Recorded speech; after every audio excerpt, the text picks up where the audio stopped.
दोस्तों, क्या जो आपको मार्केट में गिलोय का जूस मिलता है, गिलोय की घनवटी टैबलेट्स मिलती है, आपने सुना होगा गिलोय घनवटी, गिलोय का जूस, उसका सेवन करना चाहिए? क्या उसके बीच में केमिकल्स मिलाए जाते हैं, वो फायदा करता है या फिर उल्टा नुकसान करता है आपके शरीर के अंदर? या फिर आज से हजारों साल पहले जो हमारी आयुर्वेद की किताब लिखी गई थी अष्टांग हृदयम, उसके अनुसार, जो कि वाग्भट ऋषि ने लिखी थी, उसके अनुसार आयुर्वेद के नियम के अनुसार आपको घर पे उसका पौधा लगा के, गिलोय का पौधा लगा के आयुर्वेद की विधि के अनुसार उसका काढ़ा बना के आपको सेवन करना चाहिए। दोस्तों, मैं आपको सब बातें बताने वाला हूँ, काफी छोटी सी वीडियो रहने वाली है। 4 से 5 फायदे बताऊंगा, चौथा और 5वां फायदा आजकल के नौजवान युवा अवश्य देखें, यंगस्टर्स के लिए बहुत ही जबरदस्त, बहुत ही बेहतरीन फायदे मैं आज आपको इस वीडियो में बताने वाला हूँ। चलिए बिना टाइम वेस्ट किए स्टार्ट करते हैं। दोस्तों, वीडियो को लाइक करना बिल्कुल भी ना भूलें, है ना। मैं कुछ भी लाइक करने के पैसे नहीं मिलते हैं, बस हमारा मोटिवेशन अप हो जाता है अगर आप हमारी वीडियोस को लाइक करते हैं, पसंद करते हैं, साथ में चैनल को सब्सक्राइब कर दें और बेल आइकन घंटे को दबाने के बाद दोस्तों आपको ऑल नोटिफिकेशन का ऑप्शन दिखेगा, उसको भी दबाना बिल्कुल भी ना भूलें, ताकि रोजाना डेली बेसिस पे जब भी मैं वीडियो अपलोड करूँ उसकी नोटिफिकेशन आपको तुरंत आपके मोबाइल में मिल जाए। चलिए शुरू करते हैं। देखिए दोस्तों, मैं किसी भी बड़ी आयुर्वेदिक कंपनी का नाम नहीं लेना चाहूँगा, आप समझदार, आप समझ गए होंगे मैं किसकी बात कर रहा हूँ। लेकिन दोस्तों, आपको पता है जो बड़ी बड़ी कंपनीज होती हैं वो बहुत ही बड़े पैमाने पे मैन्युफैक्चरिंग यूनिट्स लगाती हैं, जो कि लोहे की होती हैं। 1000 लीटर बनाएंगे एक दिन में गिलोय का जूस, या फिर 10-10 हज़ार लीटर की जो मैन्युफैक्चरिंग यूनिट्स होती है वो इंस्टॉल करती हैं। लेकिन दोस्तों, हमारी आयुर्वेद की किताब अष्टांग हृदय में ये स्पष्ट लिखा गया है, जो पत्थर की खरड़ होती है, यानी कि जो स्टोन की लंगरी होती है, हवाम दस्ता होता है, जिसके घर में हमारी माताएं बहनें या फिर हमारी नानी दादी मसाले पीसती थी या पीसती हैं, उसके बीच में अगर गिलोय का शुद्धिकरण नहीं किया जाता, उसकी जो स्टेम होती है, उसकी जो डंडी होती है दोस्तों, उसका काढ़ा बनाया जाता है। उसके बीच में अगर उसको कूट के आप उसका शुद्धिकरण नहीं करेंगे, उसके बाद में उसका काढ़ा नहीं बनाएंगे, बाजार से खरीद के, जिसके बीच में साथ में केमिकल्स भी मिलाए जाते हैं और प्रिजर्वेटिव भी मिलाए जाते हैं दोस्तों, आपको पता है वो ऐसे बच ही नहीं सकता दोस्तों 1-1 साल तक गिलोय का जूस।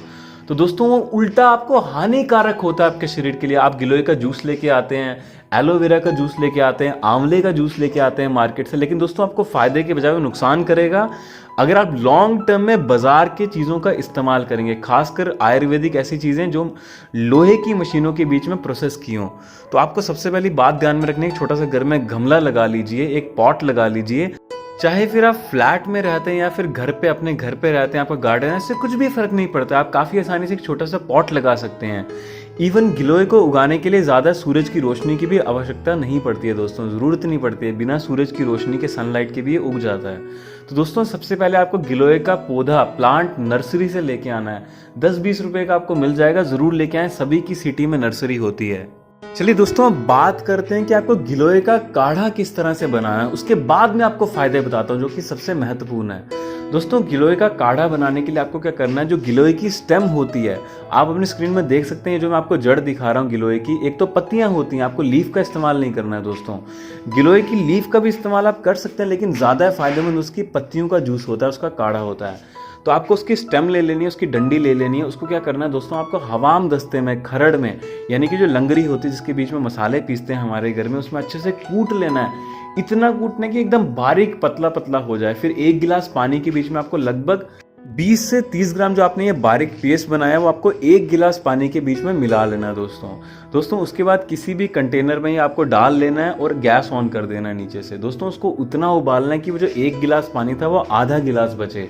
दोस्तों, आपको बहुत ज़्यादा इसको उबालना है, काफ़ी देर तक, ताकि आधा हो जाए और गाढ़ा हो जाए। इसके बाद छानने के बाद आपको निकाल लेना है ठंडा करके किसी भी कंटेनर में। सुबह उठ के दोस्तों आपको बिना कुछ खाए, यानी कि खाली पेट, हल्का गुनगुना पानी पीने के बाद आपको कुछ भी नहीं खाना है, इस काढ़े का सेवन करना है। इससे कुछ भी फर्क नहीं पड़ता है कि आप स्वस्थ हैं या फिर अगर आप रोगी हैं, यानी कि अगर आपको कोई भी डिजीज हो चुकी है, डॉक्टर ने कुछ भी परहेज करने से मना किया। दोस्तों, गिलोय एक ऐसी औषधि है जिसकी किसी भी चीज़ में परहेज नहीं होती है, सभी इसका इस्तेमाल कर सकते हैं, स्वस्थ भी और जिनको रोग हो चुका है वो भी।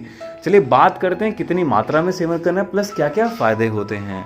दोस्तों, मात्रा आधे गिलास के आसपास जो आपने काढ़ा बनाया था उतनी ही होनी चाहिए, सभी को उतनी मात्रा में सेवन करना है, बच्चे बूढ़े जवान सभी को। फायदों के बारे में बात करें, सर्दी, खांसी, जुकाम, बुखार दोस्तों इम्यूनिटी को इतना स्ट्रांग कर देता है कि मौसम चेंज होने की वजह से जिंदगी में आपको कभी नहीं होगा, अगर हो भी चुका है तो 10 से 15 मिनट के अंदर दोस्तों ये ठीक कर देता है। इसके अलावा अगर आपको दांतों में दर्द होता है, खून की कमी रहती है, प्लेटलेट्स की कमी रहती है, जोड़ों में दर्द होता है, घुटनों में दर्द होता है, शारीरिक किसी भी प्रकार का हाथों में, पैरों में, पिंडलियों में दर्द होता है, उसको भी जड़ से खत्म करने में काफ़ी ज़्यादा मदद करता है।